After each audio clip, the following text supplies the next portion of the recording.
So first I'm going to tell you about my art. I debated talking about my art at all because I know that there are a lot more things I could probably stand up here and tell you about, but after writing about it, I realized that it actually has quite a bit to do with the important things. It's been about structure for a long time now. My understanding of that word has changed entirely over the past couple of years though, along with my idea of what art is. When I was first making structural work, structures were just physical things. They were the houses I lived in, they were the shapes I liked drawing, they were the controlled environments that were built on top of a world that wasn't, they were the spaces that brought people together.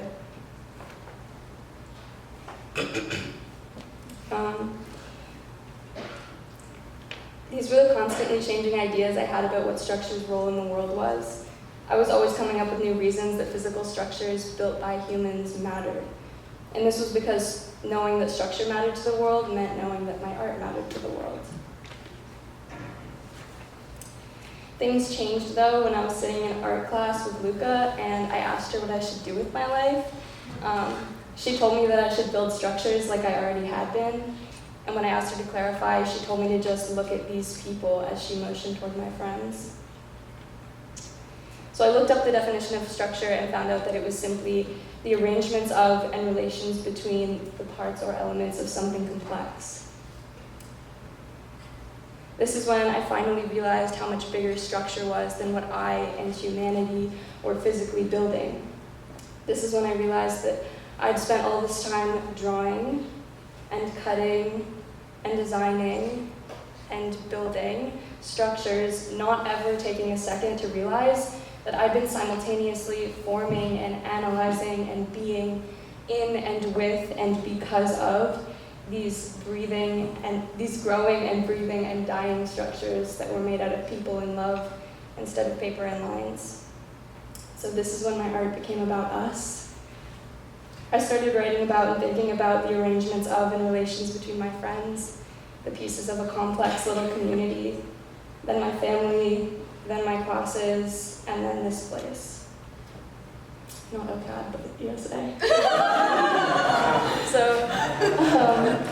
I'm going to talk about this place specifically now, though, because the ESA Contemporary Art Program is one of the most beautiful structures I've ever gotten to be a part of. It's one of the most beautiful loves I've ever gotten to be a part of. So I sat in on a grade 10 class a little while ago. We were going around the circle talking about our art. One girl cried, and then the girl who spoke after her cried as well. And earlier in the year, Luca did this beautifully honest critique, and then a little while later, Katerina did a critique with her own version of that whole beautiful honesty and told us that it had been inspired by Luca's. So you see, I've been spending my time in this program watching all of these young people become better humans than I even knew they could be, because they were constantly proving to each other what was possible. And as more became possible, we became more. We became more of what's beautiful in the world. I can't quite put into words how proud I am of each of you for that. We owe so much of this to art, though.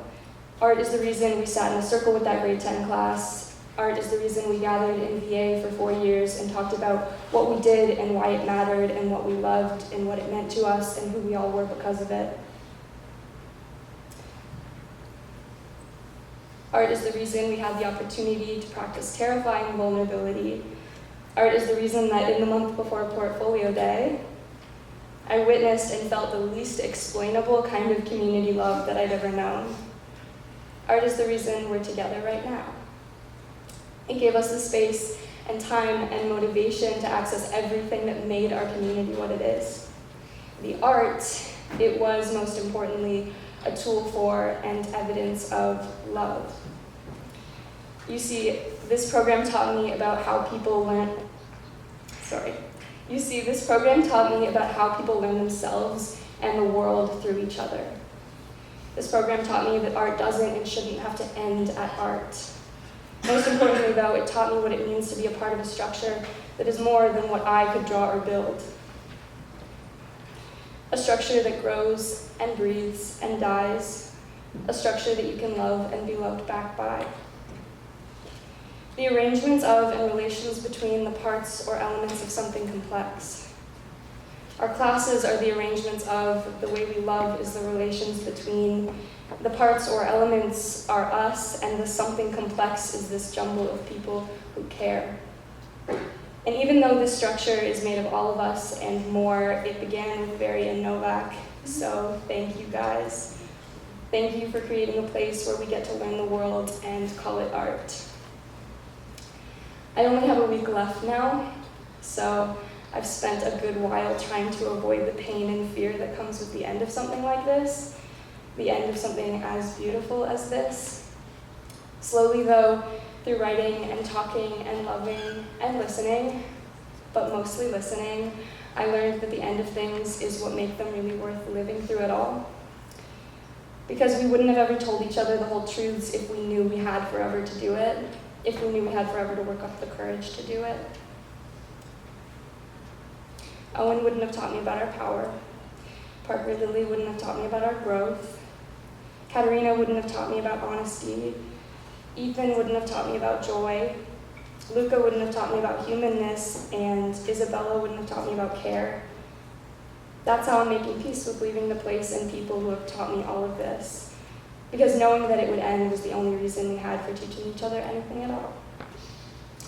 We owe everything that was to their ends. The ends that we have lived through, the ends that are here now, and the ends that are coming. So thank you.